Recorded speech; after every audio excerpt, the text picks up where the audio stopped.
오늘은 하나님이 기뻐하시는 삶이라는 제목으로 한 해 마지막 설교를 한번 해보도록 하겠습니다. 어떤 거를 우리가 함께 나눌까 이렇게 생각을 하다가, 근데 연말이 되면 항상 좀 같은 주제라고 해야 됩니까? 그게 제 마음속에 많이 오는 것 같아요. 그래서 함께 나눌 것이, 한 해를 마무리하고 또 새로운 해를 맞이하는 그 순간 우리가 어떤 것들을 생각하고 어떤 것들을 정리하고 어떤 것들을 다짐할 수 있을까, 뭐 이런 생각을 하면은 항상 그럼 내가 한 해 동안 하나님이 기뻐하시는 삶을 살았는가, 그리고 또 새해에는 과연 얼마나 하나님 말씀에 순종할 수 있는가 라는 그런 것들이 제 마음속에 이슈가 되는 것 같습니다. 그러면서 하나님이 기뻐하시는 삶을 살고 싶다라는 이런 마음들이 교회 내에서는 저희들이 충분히 공감을 하고, 그리고 하나님이 기뻐하시는 삶을 살자라고 하면은 우리가 그렇지라고 얘기를 하지만은, 이 교회 밖을 조금만 벗어나더라도 이건 사실은 많이 공감받지 못하는 이야기가 되는 것을 또한 동시에 보거든요. 그래서 이 잠언 말씀을 가지고 오면서 제가 좀 이런 얘기를 한번 해보고 싶었어요. 여러분들, 오늘 설교의 시작은 이렇게 한번 시작해보죠. 우리가 종말에 대해서 누구나 생각하죠. 그러니까 20세기 전만 해도 우리가 좀 거시적으로 한번 관점을 가져가 봅시다. 그래서 우주에 대해서 우리가 좀 얘기를 해보면은 20세기까지만 해도, 그 전까지만 해도 이제 우주는 시작도 없고 끝도 없는 것으로 사람들이 상식으로 알고 있었어요. 그래서 우주는 종말이 없을 것이다 라고 생각을 했고, 우주는 영원할 것이다 라고 생각을 누구나 했었습니다. 이게 상식이었는데, 이게 오늘날 우리가 과학자들이 이걸 부르기로는 정상우주론이라는 말로 부르고 있죠. 그런데 1920년대에 허블이라는 과학자가 이걸 발견해요. 뭐를 발견하냐면 우주가 팽창하고 있네? 이걸 발견합니다. 여러분들 잘 아시는 허블 망원경 있잖아요. 그게 이 과학자 이름을 따서 만든 망원경이죠. 그래서 허블이 우주가 팽창한다는 것을 발견하면서 우주가 영원할 거라는 믿음이 그때부터 산산조각이 나기 시작하거든요. 그래서 이제는 그냥 모든 사람들이 우주의 영원성을 믿기보다는 우주의 시작과 끝이 무엇일지에 대해서 탐구를 하고 있어요. 굉장히, 그러니까 현대 과학계의 큰 화두이기도 합니다, 이것이.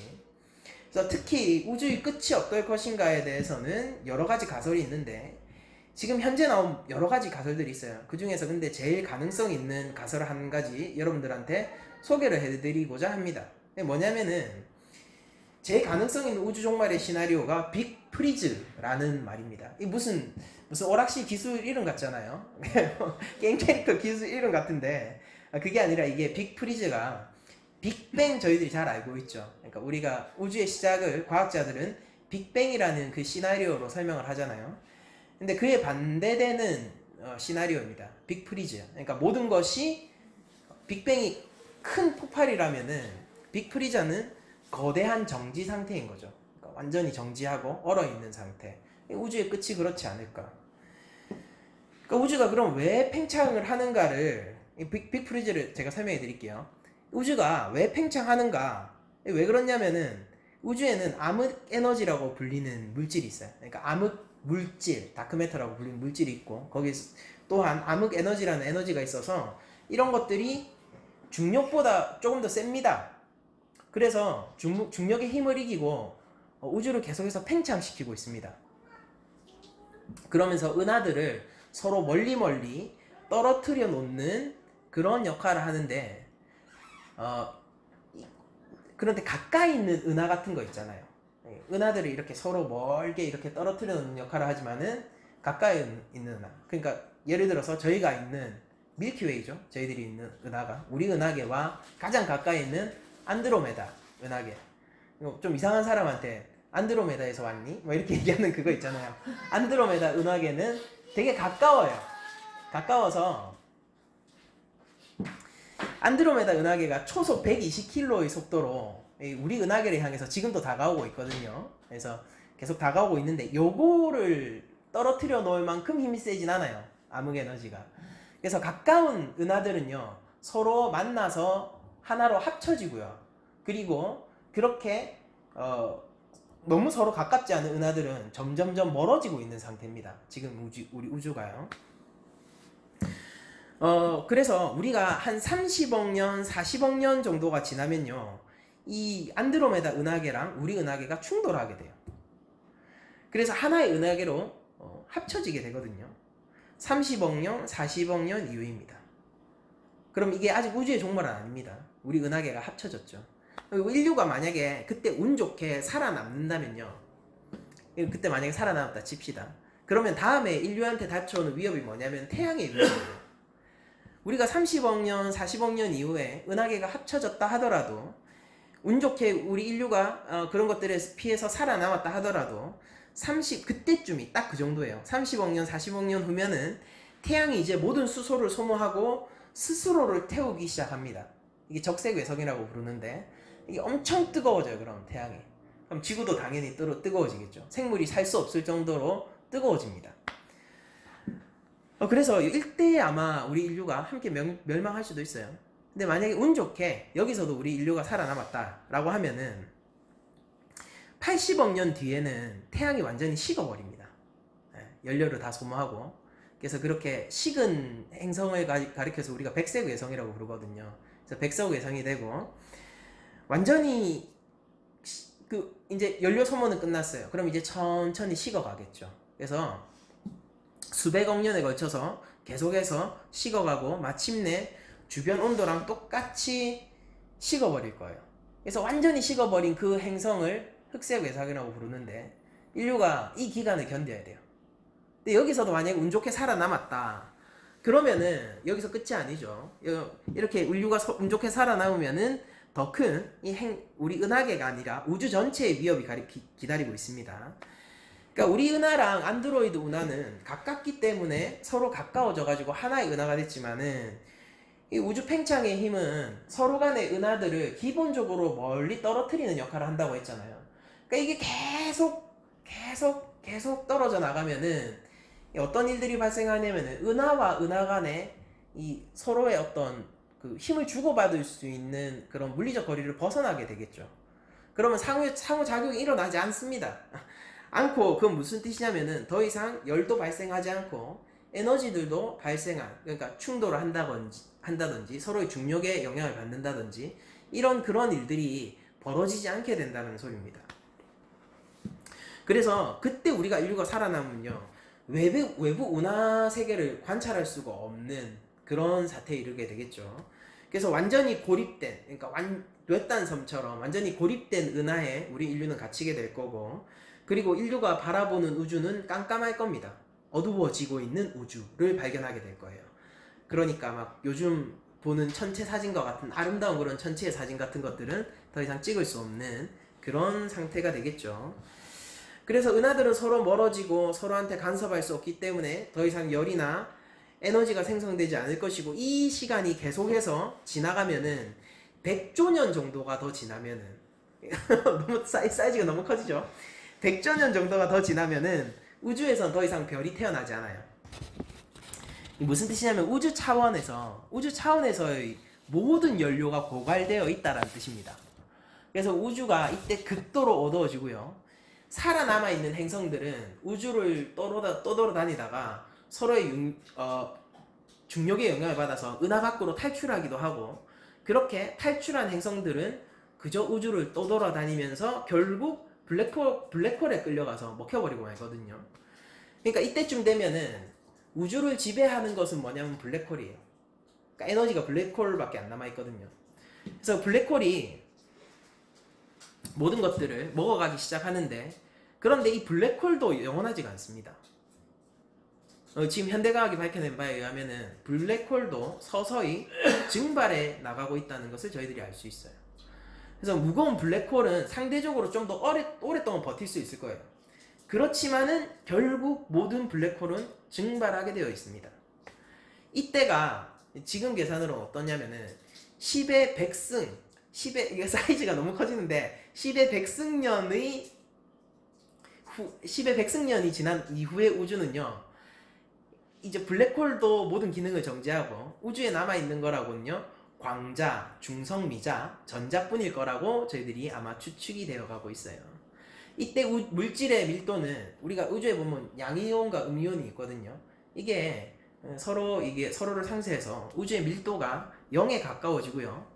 광자나 중성미자가 우주를 떠돌아다녀도요, 서로 마주칠 확률이 극히 드뭅니다. 없어요. 마주치지 않아요. 어떠한 일도 이제 발생하지 않는다는 거죠. 우주는 이제 아무 일도 발생하지 않아요. 움직이지 않고요.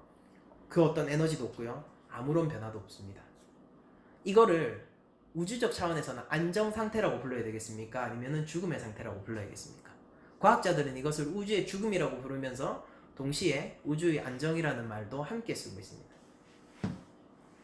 그런데 이 소식은요, 그러니까 우주가 죽어가고 있다, 기능을 정지해가고 있다, 이 소식은 예수님을 믿건 안 믿건 그 누구에게 있어서도 좋은 소식은 아닐 거라고 생각합니다. 그러니까 이게 약간 이런 거잖아요. 인류가 어떤 형태로든지 종말을 피할 수 없다라는 얘기고, 이 결말을 좋아하는 사람은 별로 없을 거예요.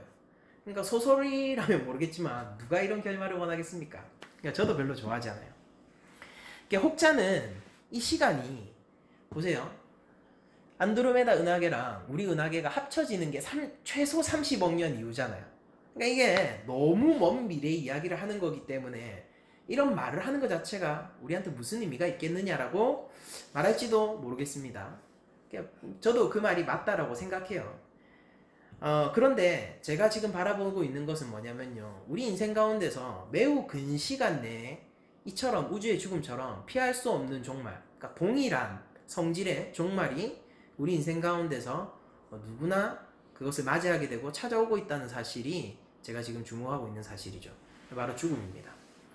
그러니까 누구도, 우리가 죽으면은 보통 이런 얘기를 하잖아요. 자연으로 돌아간다라는 얘기를 하잖아요. 죽어서 자연으로 돌아갔어요. 그럼 그거는 뭡니까? 죽음입니까? 아니면은 과학자들이 얘기하는 것처럼 이제 자연으로 돌아가서 안정 상태가 된 걸까요? 그리고 뭐라고 얘기해야 될까요? 누구나 피할 수 없는 종말이 있어요. 우주도 그렇고요. 마찬가지로 사람 역시 그러합니다. 그래서 이런 피할 수 없는 종말과 죽음은요, 인류에게 있어서 늘 큰 화두였었고, 많은 사람들은 이것을 가지고 이야기를 하기를 즐겨했고, 이것에 대해서 뭔가 해결책을 찾아내기를 원했었습니다. 그래서 오늘날 우리들이 생각하고 있는 대다수의 답변은 뭐 이 정도겠죠. 뭐냐면은 죽으면 끝이야. 이외에는 어떤 것도 없어. 죽으면 끝이지. 그 정도를 저희들이 생각하는 것 같아요. 근데 이거는 굉장히 슬픈 소식이잖아요. 그렇다고 치면은 굉장히 슬픈 소식이고, 누구나 이 결말을 좋아할 사람은 없을 거예요. 우주가 식어가고 있다라는 소식만큼이나 모든 사람은 죽음을 향해서 가고 있다는 소식은 슬픈 소식일 거고, 그 누구도 좋아할 수 없는 결말일 겁니다. 보통 인문학적인 삶을 추구하는 사람들은요, 이런 종말을 향한 현실 속에서, 이건 피할 수 없는 거예요. 피할 수 없잖아요. 이 종말을 향한 현실 속에서도 더 나은 미래를 꿈꾸기를 원하고 이타적인 삶을 살아가는 방식의 인생을 선택하는 사람들이 있어요.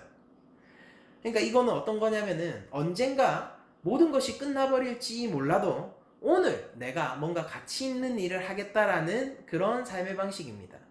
그러니까 종말이 예비되어 있지만은, 그러나 지금 여기 뭔가 내가 살아가고 있는 공간에서 의미를 만들어 보고, 마치 이건 어떤 거냐면은 이런 거예요. 마치 이 일이 죽음에 의해서 혹은 우주의 식어가는 우주라고 저희가 생각을 해보죠. 그러면 우주는 식어가지만 마치 이 일은 영원히 끝나지 않을 것처럼 여기면서 살아가는 삶의 방식이에요. 그러니까 이게 멋이 있죠. 그러니까 인문학적인 멋이에요. 이게 속된 말로 저는 이렇게 얘기합니다. 이게 간지나는 삶이다. 이렇게 얘기를 합니다. 그렇죠. 모든 것이 죽음에 먹힐지라도 혹은 종말을 향해서 세상이 나아갈지라도 오늘 나는 한 그루의 사과나무를 심는 삶의 태도, 이런 삶의 태도가 우리에게 주는 것은 굉장히 멋지고, 그리고 우리에게 많은 영감을 주는 그런 삶의 태도인 것만은 분명한 것 같습니다. 근데 이런 사람들이 크리스천을 향해서 품는 의문들이 있어요. 그건 뭐냐면은, 크리스천들은 이런 얘기를 하잖아요. 하나님의 나라가 올 것이고 하나님의 나라의 회복은 이게 우주적 회복을 우리들이 얘기하니까 이 우주적 회복이 반드시 정해져 있다라고 얘기를 하면은 아마 이렇게 치열한 삶의 방식을 택한 사람들, 인문학적이고 치열하고 멋지고 간지나는 삶의 방식을 택한 사람들은 이런 질문을 할 겁니다. 제가 되게 많이 받았던 질문이기도 하고, 그리고 저희 성도님께서 얼마 전에 다른 분들에게 또 받았던 질문이기도 한 것 같아요. 어차피 모든 것이 좋아지고 회복되도록 정해져 있다면은 왜 지금 현재를 열심히 살아야 되느냐? 지금 삶의 의미가 도대체 어디 있느냐? 라는 그런 질문들을 우리 크리스천들이 종종 받게 되는 것 같아요. 그러면은 그런 의문이 그 의문을 대할 때 저희들이 어떻게 대답할 수 있을까요? 크리스천의 삶에 대한 정당성은 저희들이 어디에서 확보 가능할까요? 여러분들, 저는 이런 얘기를 하고 싶어요. 먼저 인문학적인 삶의 그 태도를 먼저 얘기를 하면서 이 답을 얘기하고 싶은데, 저도 한때 인문학적인 삶에 굉장히 도취되어 있었고, 우리가 살아가는 삶 가운데서, 그러니까 제가 니체를 되게 좋아했었거든요. 진짜 멋있어서 좋아했어요. 그러니까 약간 락스타, 10대 청소년이 락스타 좋아하는 것처럼 니체가 되게 저한테 멋있었거든요. 그래서 그런 삶의 방식을 되게 추구하려고 했는데, 근데 여러분들, 인문학적인 삶의 방식은요, 결국 정해진 종말 앞에서 무력해요. 그러니까 그게 멋있을지 모르죠. 그 삶이 멋있어요. 사실 멋있는데, 간지가 나는데, 근데 그뿐이에요. 거기까지. 그러니까 인문학적인 삶을 사는 것은 우주의 종말을 막을 수 없고요. 그 안에서 몸부림치는 것이죠. 그 안에서 가장 베스트를 골라보는 거예요. 인문학적인 삶을 사는 건 역시 죽음을 멈출 수는 없어요. 그러니까 내가 죽어서 다른 사람들이 살아난다라면은 상관없는데, 그렇지도 않죠. 그러니까 인류를 덮고 있는 죽음이라는 거대한 그림자를 인문학적인 삶의 방식은 막을 수 없고, 그냥 그 안에서 베스트를 한번 골라보는 겁니다. 무엇이 최고일까? 그러나 결국 죽음 아래에 있기 때문에 모든 것들이 허망하여지고 헛되어지는 것은 사실 피할 수 없는 진실인 것 같습니다. 이런 삶에 대해서, 이런 미래 전망이라고 제가 부를게요. 이런 미래 전망에 대해서 기독교는 조금 다른 답을 제시해요. 모든 것이 식어가고 우주도 차가워지고 있고 우주도 평행 상태를 향해서 다가가고 있고 인간도 자연으로 돌아가고 있는데, 그 중에서 영원한 것이 있는데 그것이 바로 하나님이다 라는 대답을 기독교는 하고 있는 거죠. 그러니까 하나님이 실제 살아계신다면 이라는 그런 가정을 제가 해볼게요. 신이 있다, 영원하다, 인격적인 신이다 라는 가정 위에서 우리들이 지금의 삶을 조망해보면요, 그러면은 조금 우리 삶이 가지는 값어치들이 달라져요. 무엇이 달라지냐면은, 인문학적인 삶에서 저희들이 선택할 수 있는 베스트는 뭐냐면요, 내가 내 삶의 주인으로서 객관적인 기준을 세워서 그 객관적인 기준에 따라서 성취해 나가는 삶이 인문학적인 그 카테고리 안에서 내가 선택할 수 있는 베스트의 삶이에요. 그러니까 내 개인의 한계를 돌파하고 내가 계속해서 내 스스로 뜻있는 일을 만들어내고 그 의미 있는 삶을 계속해서 갱신해 나가는 것, 이거는 주관적인 삶이죠. 그런데 우리 외부에, 인류의 외부에 인류를 창조한 하나님이 있고, 그 하나님이 인류를 향한 목적이 있다라는 우리가 생각을 해보면요, 우리 삶의 가치 기준이 주관적인 것에 머무르지 않고 객관적인 기준을 가질 수 있는 그런 그 영역으로 갑자기 삶이 이동합니다.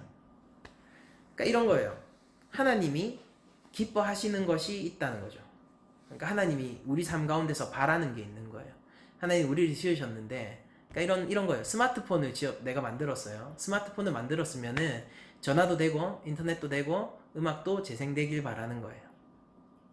그런 것처럼 하나님이 인간을 짓고 하나님의 형상으로 사람을 짓고 그가 하나님의 영광 위에서 살기를 원할 뿐만 아니라 하나님의 영광 속에서 즐거워하고 안식하기를 원하는, 인간을 향한 계획이 있다고 하면요, 그거는 더 이상 주관적인 삶의 기준이 아니라 객관적인 삶의 기준이 되는 겁니다.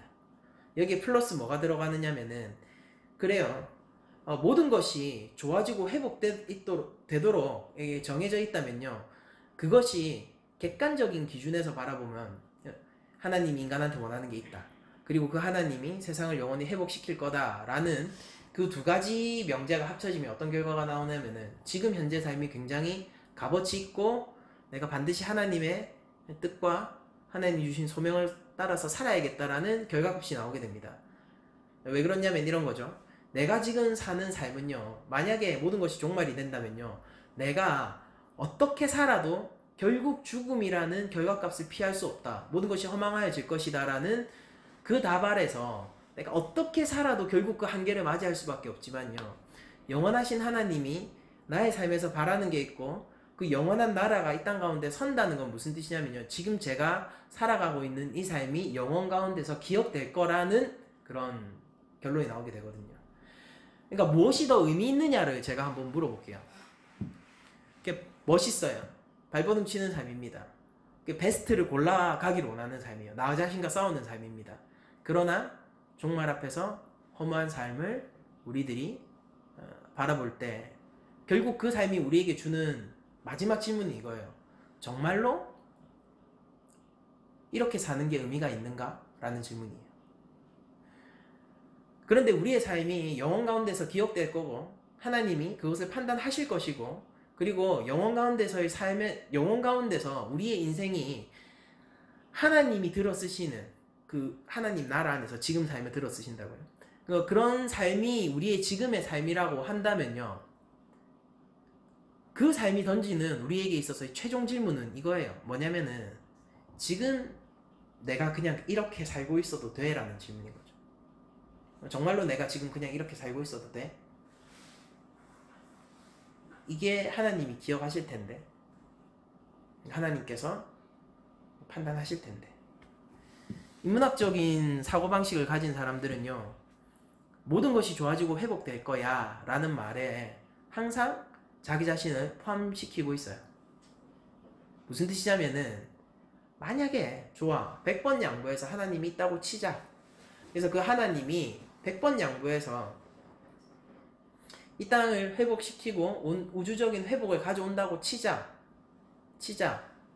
그러면은 어차피 그렇게 될 거면 무슨 의미가 있어? 라고 얘기할 때 자기는 그 나라에 있어요. 여러분들 그런 거 못 느끼십니까? 그러니까 자기는 그 나라에 있다는 전제에서 얘기해요. 그러나 하나님 나라는 그렇지 않죠. 그렇지 않아요. 우리가 현재의 삶을 성령의 열매로서 살아내야 하는 것입니다. 우리가 지금 이 땅에 살고 있는 이 세상에서 하나님을 알고 있어야 되고요. 지금 이 땅에서 예수님이 나의 구주가 돼 있어야 돼요. 나중에 회복된 세상에 정말로 내가 함께 포함되어 있을 거라는 그 증거를 도대체 어디에서 찾을 수가 있습니까? 크리스천의 삶은요, 그런 지점에서 더욱더 중요해요. 두렵고 떨림으로 구원을 이루어 나가라는 바울의 그 권면은, 교회를 향한 권면은 오늘날 우리 교회에게도 여전히 유효하죠. 세상은 사람들이 이제는 기대를 갖지 않아요. 영원성에 대한 기대가 완전히 없어졌습니다. 우주도 종말을 향해서 가고 있다는 것을 우리가 알게 됐거든요. 물론 더 어떤 시나리오가 나올지 모르겠어요. 그러나 그건 확정적인 것 같아요. 뭐냐면 우주는 영원하지 않다는 것만은 확정적인 것 같아요. 이제 어떻게 끝날 것인가에 대한 가설들을 내고 있는 상황이거든요. 뭐 빅프리즈, 그리고 그거 외에도 많아요. 뭐 빅립, 그 다음에 그 빅크러치, 뭐 이런 이론들이 많은데 제가 오늘 제일 가능성 있는 가설을 하나 소개시켜드린 거죠. 근데 누구도 뭐 영원성에 대한 것들을 탐구하지 않고 영원성이라는 개념, 그리고 객관이라는 개념에 대해서 누구도 이제는 이런 거 없어 라고 얘기하는 이 시기에 우리 크리스천만큼은요, 영원이라는 것을 붙들면서 현재 삶을 살아가고 그리고 객관적인 삶의 의미가 있다는 것을 붙들면서 이 땅을 지금 살아가는 것입니다. 그래서 조금 이상한 삶의 방식을 우리들이 선택한 걸 수도 있고, 이렇게 살아가는 것이 다른 사람들에게는 이해가 가지 않는 삶의 방식일 수도 있지만요, 저는 이것이 참 진리의 삶이라고 믿고 100번 양보해도 이렇게 사는 게 지금 현재의 삶을 더욱 의미 있게 살아갈 수 있는 삶의 태도가 아닐까라는 생각을 합니다. 인문학적인 삶의 끝에는 언제나 이런 질문이 기다리고 있어요. 정말로 가치가 있을까? 그러나 크리스천의 삶의 끝에는 언제나 이런 질문이 기다리고 있어요. 정말 내가 이 삶을 통해 영혼을 준비하고 있는 것인가? 내가 지금 이대로 살아도 괜찮은 것인가? 어떤 삶을 선택하든지 여러분들의 몫이고, 그리고 여러분들이 그 삶에 대한 책임을 지시겠지만은, 제가 원하고 권면하건대 여러분들이 하나님을 아셨으면 좋겠고, 그리고 지금 이 땅에서 하나님을 믿고 이 삶을 하나님이 기뻐하시는 것이 있다는 것을 알고 하나님이 기뻐하시는 삶의 형태로 만들어 가셨으면 좋겠어요. 하나님이 살아계세요. 하나님이 그리고 우리를 향해서 기뻐하시는 것이 있으세요. 그러면은 그게 우리에게 그 무엇보다도 현재를 살아가는 강한 원동력과 힘을 제공한다라고 저는 믿어 의심치 않습니다. 제 삶이 그렇게 형성되고 있으니까요. 잠언 11장 20절 말씀을 한 번 더 제가 말씀드리고 이제 2020년을 조망하면서 말씀을 마치겠습니다. 마음이 굽은 자는 하나님 여호와께 미움을 받아도 행위가 온전한 자는 그의 기뻐하심을 받느니라. 아멘. 하나님은 분명히 우리 가운데서 바른 행위와 우리 삶에서 하나님을 경외하는 삶을 바라고 계세요. 2020년을 저에게 만약에 조망하라고 얘기를 한다면은요, 2019년 내내 그러했듯 우리가 하나님을 찬양하고 2019년 내내 그러했듯 여호와를 경외하면서, 그리고 2019년 내내 그러했듯 십자가의 삶을 2020년에도 살아내는 것이 우리 낮은 자리 교회의 2020년의 조망이 되었으면 좋겠습니다. 많은 것들은 변하고 많은 것들은 흘러가고 낡은 것이 되고 새 것이 출현하기도 하죠. 그러나 크리스천에게 그 현실 가운데서도 변하지 않아야 하는 것이 않는 것이 하나 있다라면요, 늘 그러했듯 우리가 하나님 안에서 하나님이 기뻐하는 삶을 사는 것이라는 생각을 해봅니다. 여러분들이 우리 낮은 자리 교회 전체를 축복하셨던 2019년 뿐만 아니라 늘 언제나 축복하셨던 하나님의 은혜와 손길이 2020년에도 동일하게 배나 더 커서 우리 낮은 자리 교회 전체에 있기를 축원하면서 모든 말씀을 마치도록 하겠습니다.